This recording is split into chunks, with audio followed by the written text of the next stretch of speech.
Grisha, what would you say is the hardest thing about reactivity? So, I mean, the hardest thing for most people is kind of the emotional burden of reactivity, because it's not just like, in most cases, something that is fixed within a week. It's a long-term process, and there's often this sort of emotional burden of like, what did I do wrong?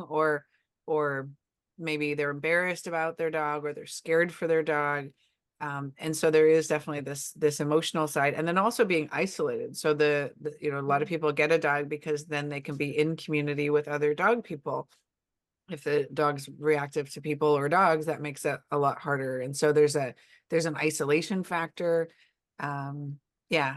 And then I think often, like in my academy, we've got like a super supportive community. So I think that kind of heals a lot of the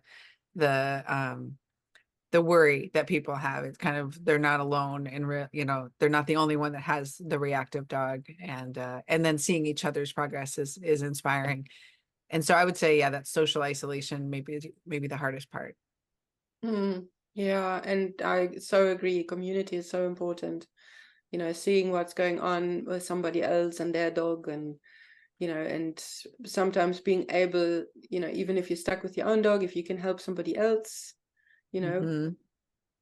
yeah, everybody feels better, right? If there's Mm-hmm. if there's somebody else who really understands what's going on. Totally. Right. And you get inspired and kind of, oh, wait, I Yeah, never thought of doing that. And, kind of swapping ideas. yeah. And then And you're there's in some. learning mode, which is fun.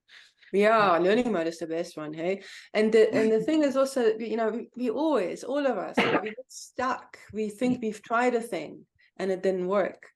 And you need to be encouraged by somebody to say, "Come, don't give up, just try it again, or maybe you can tweak it this way, or maybe it was the wrong whatever place, time, whatnot, tiny little things." So, Mhm. so good to have people in your corner. Yeah. I was thinking about that yesterday also, that um, there there's lots of techniques out there, right? There's, bat is one, but there's also like control and leash, and there's all these other techniques. And I think probably one thing people tend to do is sort of jump from technique to technique, Mm-hmm. just like, I tried that for a week and that didn't work. So now Mm-hmm. what else, right? I tried this. Um, and I would say, I've spent 20 years working on the bat technique, and it works wonderfully, right? And so and I know other techniques also can work well. And so it's really important to just like keep going, and then ask, like, if something isn't working, then ask questions, right? It just means that it might not be being done the right way, and there's a learning opportunity there. And so yeah, we do ourselves a disservice when we're constantly kind of looking for all the, I mean, it's great that there's all these options, and like finding a mentor and like being with them is really helpful. Absolutely. Couldn't agree more with this, because you have to kind of immerse yourself into something to really understand, to really ask the questions, to really see the dog, to not just trying to fix.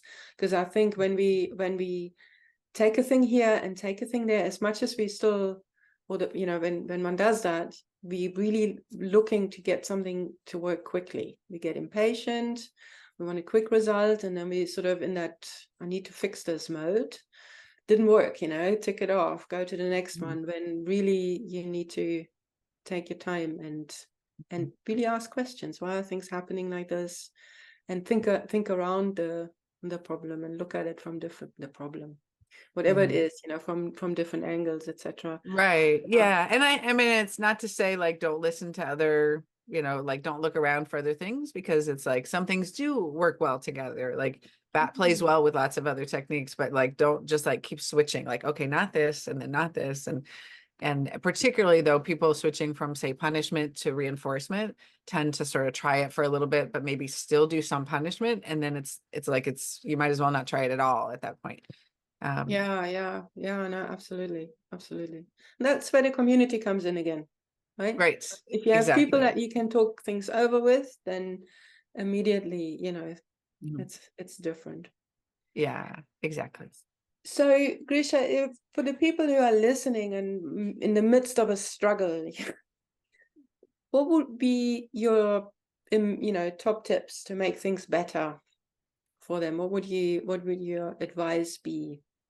Can you clarify the type of struggle? Like the one we were just talking about? I have a whole class called How to Human, so that's one. Yeah. No, that struggling with their dog Uh, displaying reactive behavior, and they kind of feel stuck, and got it. Okay. you know. I'm in love with the human animal, so whenever someone says struggle, that's where I tend to Yeah, go. I hear you. But yeah, so if they feel like their reactivity is out of control and they're like, I don't know what to do here. Mm, Basically the first thing I would do is look at all the things that might be setting your dog off and see what of those you can get out of your dog's environment. And that may mean shrinking your dog's world a little bit. So like taking a 2-week cortisol vacation where you don't go to all these other places and you're just like home, you potty the dog back in, and then you know, maybe there's food puzzles or other kinds of enrichment inside, but it's just pretty chill. And food puzzles may even be too exciting for some dogs. And so keeping that in mind. So learning about a cortisol vacation would be one thing I would do. And then uh, I would also learn some breathing exercises. So there's one really great breathing exercise that calms your own breathing, regulates your own nervous system, because dogs co-regulate. And so if mhm. they're having a hard time and then that makes you have a hard time, then we have this weird cycle kind of going back and forth. Yeah. Not weird, but normal. And so one of my favorite breathing exercises is just like in, and then out, and like in a sigh. It's the physiological sigh. So do you want to try it with me? Yeah, let's try. Okay. So it'll be, well, first we'll exhale all of our air, and then it'll be in twice through the nose. So in as much as you can, and then in again, and then exhale slowly. Okay. So here we go. Exhale all of your air in through your nose, in again. Mm. We'll do that Mm. one more time. In.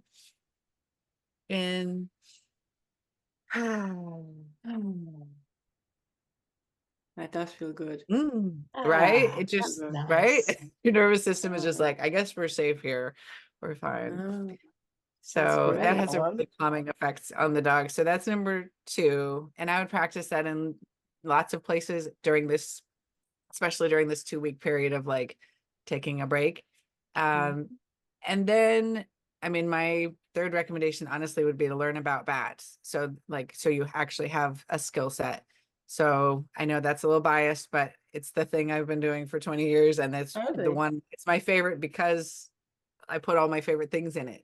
So, but yeah, Bat 2.0, and then 3.0 is there's a webinar about that, intro to Bat 3.0, but the 2.0 book is the most current, although by the time this interview comes out, it might be out. So, and it doesn't replace 2.0, it just adds to it, adds relationship stuff.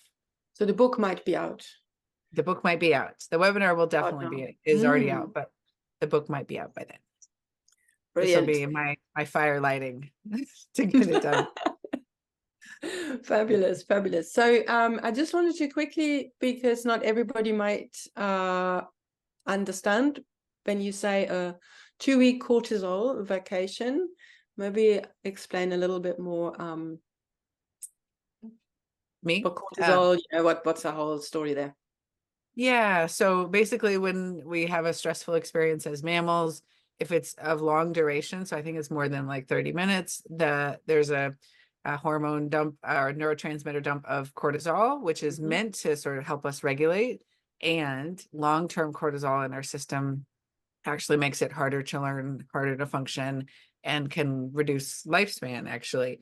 And so having 2 weeks where there aren't constantly things happening that elevate the stress level of the dog. Think of it as like if you have an oven and like it's been turned up a little bit, and then like something else happens that turns up the stress a little bit, and it's cumulative. So everything that keeps happening to the dog is like, it's only 10 degrees up, but you've turned it up by 10 degrees for weeks and weeks and months and years. And so that oven is so hot that anything you put in it will burn. And so we want to give that oven a chance to just cool off. And now things that the dog might not have been able to tolerate are easier to tolerate because their stress level is lower, and so is yours.